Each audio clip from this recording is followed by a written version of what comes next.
एक तो भाग है गर्दन से ऊपर का, ये भाग उत्तम है, और गर्दन से नाभि तक का दूसरा भाग है, ये मध्यम है, और नाभि से पैरों तक का तीसरा भाग है, इसे कनिष्ठ कहते हैं।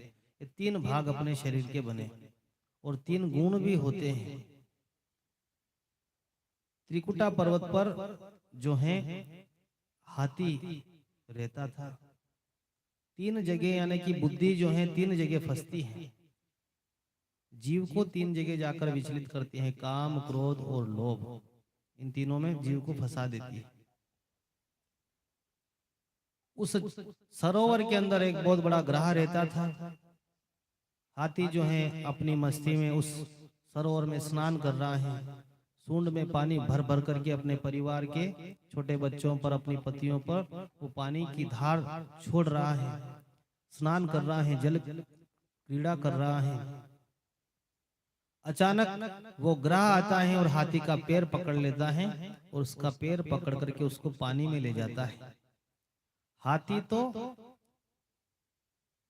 थल का जीव है और ग्रह जो है वो जल का जीव है। अब पानी में रहने वाले जीव की ताकत जो है पानी में ज्यादा होती है, और जमीन पर रहने वाले जीव की ताकत जमीन पे ज्यादा होती है। हाथी जो है घबराता है, सूंड में सूंड मिलाकर के उसके परिवार वाले गज को खींचते हैं, लेकिन सभी असमर्थ हो जाते हैं। कई दिनों तक ऐसा प्रयास किया गया, लेकिन वह हाथी जो है जल से बाहर ना निकला, और जल के अंदर उसे खींचकर वो ग्रह जो है ले जा रहा है। गज यानी कि ये जीव ही गज है, और ग्रह कहते हैं काल को। काल रूपी मगर जो है इस संसार रूपी सरोवर के अंदर आता है, और प्रत्येक जीव को पकड़ करके अपना ग्रास बनाता है, उसे खींच करके ले जाता है। 1 महीने तक जो है युद्ध चला, सभी परिवार के लोग छोड़ छोड़ करके चले गए। किसी ने सोचा कि अब तो ये बचने वाला नहीं है, इसलिए सबने अपनी इच्छाएं आशाएं छोड़ दी।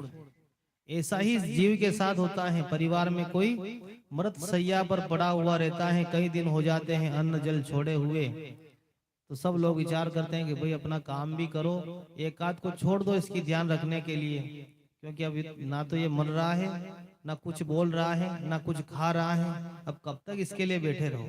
तो परिवार वाले भी आशा छोड़ देते हैं और अपना काम करने लग जाते हैं। कोई किसी का नहीं रहता है, सब अपना अपना काम करते हैं। हाथी के परिवार के सब छोड़ करके चले गए, अकेला हाथी पानी के अंदर डूबता गया, वो ग्राव से खींचता गया, मृत्यु पास आती गई। अब थोड़ी सी सूंड जो है उसकी बाहर रही, तब उसने भगवान को याद किया। एक कमल तोड़ करके भगवान की तरफ अपनी सूंड में रख करके भगवान की तरफ बढ़ाया और भगवान से प्रार्थना करी। ऐसा ही संसार के अंदर तिल भर सूंड उस हाथी की बाहर रही, यानी कि तिल भर सूंड का मतलब क्या है? 84 लाख योनियां भोगने के बाद ये जीव संसार में आता है, और केवल मनुष्य शरीर ही एक तिल भर सूंड के बराबर है। एक तिल के बराबर है मनुष्य शरीर। ये मनुष्य शरीर की उम्र 100 साल है। कितने हजारों हजारों साल के जीव होते हैं, उन योनियों में फंस कर के जीव कितने हजारों सालों तक भटकता रहे, लेकिन मनुष्य शरीर 100 साल की उम्र है, तिल भर सूंड के बराबर है। इसमें भी यदि जीव भगवान को याद नहीं करता है तो फिर उस ग्रह रूपी काल का शिकार बन जाता है। हाथी जो है भगवान से प्रार्थना करता है,